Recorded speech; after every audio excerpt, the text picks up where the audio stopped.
ሀብታም ለመሆን ይሁን እንጂ አላማሽ የሀብታም ሚስት ለመሆን አትጣሪ። እውነቴን ነው። ምክንያቱም ምንም ፋይዳ የለውም። የሀብታም ሚስት ለመሆን ከሆነ የምታስቢው ምን መሰለሽ፣ ከዛፍ ላይ እንደተሰቀለ ድንጋይ ነው። አንድ ቀን ንፋስ ወልውሎ ወይ ያወርደዋል፣ ካልሆነ ደግሞ ሰው ያንን ድንጋይ አውርዶ ያንን አወርዳለሁ ሲል ሌላ ድንጋይ ይሰቅልበታል። ስለዚህ አንድ ቀን መውረድሽ አይቀርም እንጂ ለራስሽ መቻል አለብሽ። ሀብታም ለመሆኑ አላማሽ መኪና ካለው ችግር የለውም። እኔ ባይኖር ነገ በጋቢና ገጭቶ አስፈንጥሮ እንደሚጥልሽ ማወቅ አለብሽ። ጋቢና ሲዘጋ አንቺም የራስሽን ጋቢና የምትዘጊበት ኑሮ መሆን አለበት። አንድ ቀን ስለዚህ ነው እንደዚህ ፌስታል አንጠልጥለሽ ይዘሽ ገብተሽ ፌስታል አንጠልጥለሽ ነው የምትወጪው። የሚደርስሽ ነገር አይኖርም። ዝም ብላችሁ እናንተ ወይ ሀብታም ሆኖ እኮ ማለት አትበይ። ስሪ ለራስሽም። ይሄ ኔጌቲቭ የሆነ ኑሮ እውነቴን ነው እኔ አልመኝላችሁም። ያዙ ለራሳችሁ። ተፈላጊ ሰዎች ሁሌም ቢሆን በስጫታና ቁጠኛ ናቸው። እውነቴን ነው። ዝም ብሎ ኖርማል ወሬ እያወራችሁ ሁላ ከመሀል እንደዚህ እንደ ሽሮ ይንተከተካሉ ማለት ነው። ሰላምታችሁ ሁላ ነው የሚያናዳችሁ። እኔ ለምን እንደሆነ አይገባኝም። ምን አረጉ? ቆይ ስለወደዷችሁ እናንተን ስለፈለጓችሁ እናንተ ግን ሰላም ሲሏችሁ ለማለት አንተ ባከየ ባለፈው ነገር እኔ ምን አገባ አትበሉ። ቢያንስ እንደው ሌላው ቢቀር እንደው አክብረዋቸው ለሚወዷችሁ ሰዎች እንደው መውደድ ያቀታችሁ። እኔ ሰው እኮ እውነት እኔ ይገርመኛል። የሚጠሏችሁን ውደዱ ይባላል። የኛ ሰው ግን የሚወደውን ራሱ መውደድ ያቀቶታል። እንዴት ተዋ።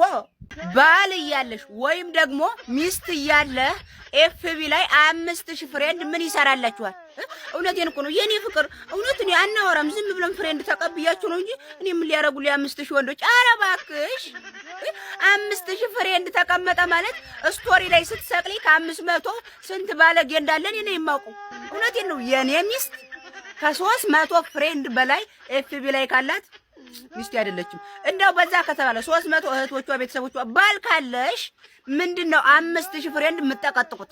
የኔ ባል ታማኝ ነው፣ የኔ ሚስት ታማኝ ናት ትላለህ። 4000 5000 ፍሬንድ ከዋርጋ ይዛ ማለት እንዲህ የሚባል ነገር አይሰራም። ባል ካለሽ ምንም አይሰራልሽም። ሲጀመር ኤፍቢ ለባለ ትዳር አይመጥንም። እውነቴን ነው። የባልሽ እናት የማትወድሽ ከሆነና በጣም የምትጠላሽ ከሆነ አንድ 3 ጊዜ መንታ በንታ ወለሽ 2 ልጅ አስታቅፊያት።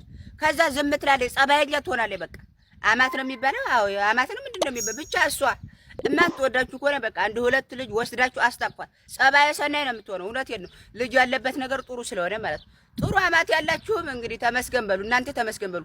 ዝም ብለው አረች ልሳያት ውቃቢ አይወዳትም ደስ አትለኝም እምትል አማት ካላችሁ ወደ 2-3 ልጅ ወስዳችሁ ጣሉባት፣ አሳድጊ ባ ከዛ ጸባይ ሰናይ ምስኪን ቀለሽ ልጅ መጣሽልኝ ልጄው እነነው እጁ ነው የምትሽ። እንደዚህ ብሎ በፍቅር በቃ ከዝ መጠቀም አለባችሁ። የውጭ ሀገር ዜጋ ወደ ኢትዮጵያ መጥቶ የኛን ቋንቋ ሲያወራ ካበላሽ እውዬኔ ጣፋጭ አፉ እንዴት አባቱ ነው የሚጣፍጠው። የኔ ማር ነገር ደስ አይልም? እንደ ጻሊ ኩል ትፍትፍ ማለት አቤት የኔ ውድ ነገር ምናምን። ኧረ እኛ ሴቱ አንዳንዶቻችሁም ታበቅሯቸዋላችሁ። አፋችሁ ስለተኮላተፈ ብቻ እውዬኔ ውድ ነገር መጣፈጡ ትላላችሁ። የኛዎቹ ወደ ውጭ ሀገር ሄደው ሲያበላሽ እነሱ እኮ አይደሉም የውጮቹ አይደሉም የኛው ሰው ደደም መሀይም ደንቆሮ እንደ አንዲት ካበላሸኩ ኖ የምትለውና ካላ ኧረ ድድብና በቃ ውርድ መሀይም ደንቆሮ እንደ ሀገር አዋረድከን፣ እንደ ህዝብ አሳፈርከን። አንድ ነገር ተጠይቆ ኦኬ ካለ በቃ ገደላችሁት። ለምን የውጮቹ ወደኛ ሲመጡ ልታፈቅሩት ትደርሳላችሁ። የኔ ጣፋጭ እንዴት አባቱ ነው አፍ የሚጣፍጠው።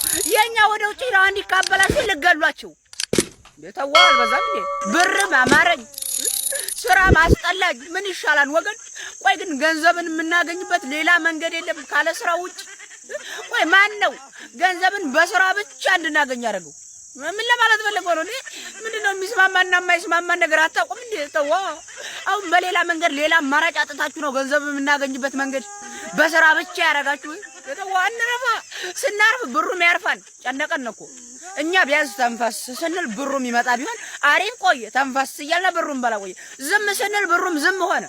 የት እንግባ እንዴ? እያንዳንድሽ ተበድረሽ እያገባሽ ከዛ እድሜ ልክሽን የሰው ብድር ለመክፈል ትዳር ላይ ጎንበስ ቀራት እየተጋጨሽ ኑሮ ውድነቱ አልተቻለም። ሽሮ በርበሬ እንዲህ ብሎ ኑሮው የሚገፋ አይደለም፣ ምን የሚል አይደለም። ቆይ ቢቀርስ ብድር ቤት ያፈራውን ከሌላችሁ ስኳር ነገር በጥበጥ አድርጋችሁ ለምን አታገቡ? ድግስ ካማራችሁ አዋን ሰርታችሁ የምትለወጡ ከሆነ ሁለታችሁ የሚል ነገር እንኳን ደስ አይለኝም። ግን እንደው ምናልባት ከተለወጣችሁ የልጃችሁ ልደት ጋር የልጃችሁ ክርስትና ጋር ምናምን በአንድ ትደግሳላችሁ። በዛውም ልጃችሁ ሰርጋችሁን ይበላል እንጂ ተበድረሽ ምከፊው ጸጸት ነው። እውነቴን ነው። ትዳር ከገባችሁ በኋላ አዳም ይልቀልብ እንደው ቢቀርብኝ ሲያለ ስለምትናደዱ ግን የሰርጋችሁ ዕለት ቀብዝ ቅምን ምን ሁላ ይቀር በቃ ቤት ያበራውን ስኳር ምናምን ይሄ በቃ ኮካ ኮላ ነገር ጠጥታችሁ ተዳሩ ይበቃል። በቻላችሁት መጠን ሁሉ ጥሩ ሰው ለመሆን ሞክሩ። እውነቴን ነው።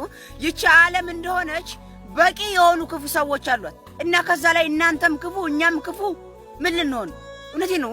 በምትችሉት ሁሉ ያለ የሌላችሁን ማንነትም ተጠቅማችሁ ቢሆን ጥሩ ሰው ለመሆን ሞክሩ። መሞከር አይደለም ሁኑ። ይቺ ዓለም አይደለም ለኛና ለናንተ ሌላም የሚተርፍ ክፉ መጥፎ ሰዎች አሏት። እውነቴን ነው። ሰው እንደው ጥሩ መሆን ያውን እኮ እውነቴን ነው እንደምናስመስለውን እኮ ብንኖር አሪፍ ነው። ሰው ጥሩ ለማስመሰል ነፍ ጊዜ ይኖራል። ካስመሰልክ እኮ መኖሩን በቃ እንደምታስመስለው አድርገህ መኖር ነው እንዴ።